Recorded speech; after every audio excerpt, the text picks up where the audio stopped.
Bridge vous présente un cours sur l'impératif présent. Ce cours a été réalisé pour françaisfacile.com.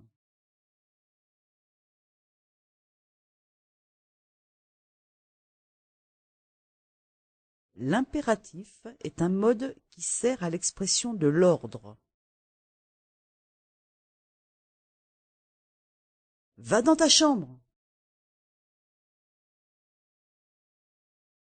Mais aussi une requête. Prête-moi ton livre. Une exigence. Rembourser. Une invitation. Rejoins-nous. Un conseil. Mets plutôt ton manteau. Une instruction. Faites bouillir le lait. Un souhait. Profitez de vos vacances. Une permission. Pars si tu veux. Une interdiction. Ne me parle pas. Le mode impératif ne comprend que deux temps. Le présent, le passé. Le passé étant moins utilisé, le cours ne traitera que de l'impératif présent. Le mode impératif ne comprend que trois personnes. La seconde personne du singulier, la première personne du pluriel, la seconde personne du pluriel. Prenons des exemples. Le verbe lire. À la seconde personne du singulier, lis ce livre. À la première personne du pluriel, lisons ce livre. À la seconde personne du pluriel, lisez ce livre. Prenons maintenant le verbe se dépêcher, qui est un verbe pronominal, puisqu'il commence par se dépêcher. À la seconde personne du singulier, dépêche-toi. À la première personne du pluriel, dépêchons-nous. À la seconde personne du pluriel, dépêchez-vous.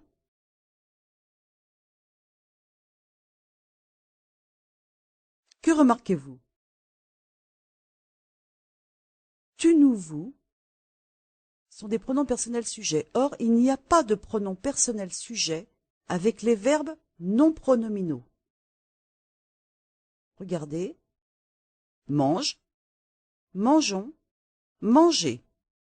Dors, dormons, dormez.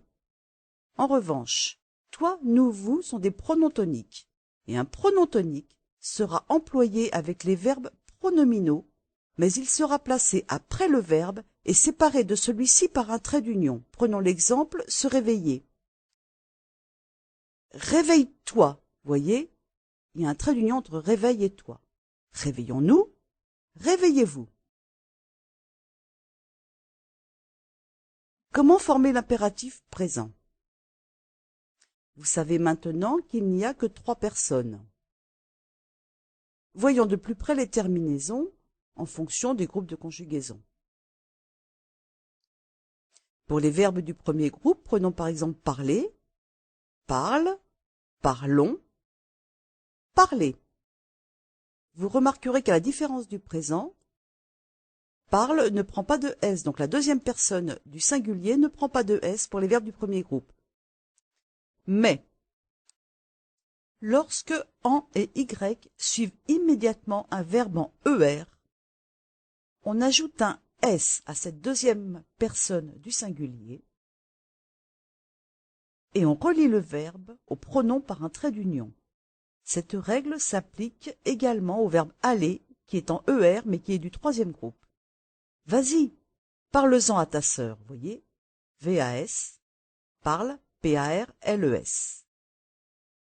Pour les verbes du deuxième groupe, il n'y a pas de souci, fini, finissons, finissez, de toute façon, il y a déjà le S. Pour les verbes du troisième groupe, ils sont irréguliers, je vais vous laisser les consulter. Notez quand même qu'il faut faire attention au verbe faire et au verbe dire. Vous voyez qu'on ne dit pas faisait ni disait, mais qu'on dit faites et dites. Voilà les verbes en hier.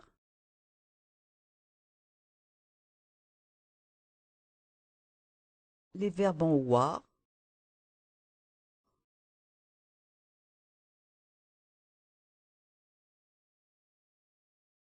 Et le verbe aller, les auxiliaires.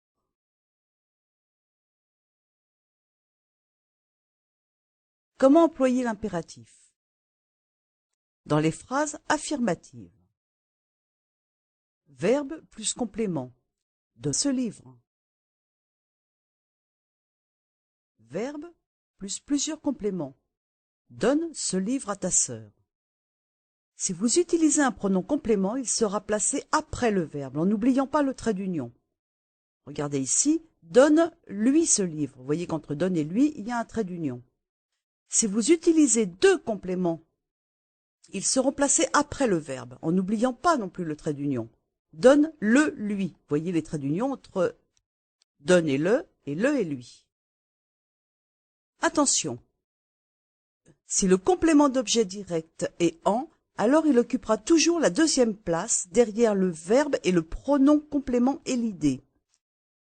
Il faut dire « donnez-m'en ». Il ne faut pas dire « donnez-moi-en ». Dans les phrases négatives, surtout vous n'oubliez pas « ne pas ». Ne donne pas ce livre. Ne donne pas ce livre à ta sœur. Si vous utilisez un pronom complément, il sera placé avant le verbe. Ne lui donne pas ce livre. Si vous utilisez deux pronoms compléments, ils seront également placés avant le verbe. Ne le lui donne pas. Vous voyez que dans les phrases négatives, il n'y a pas de trait d'union.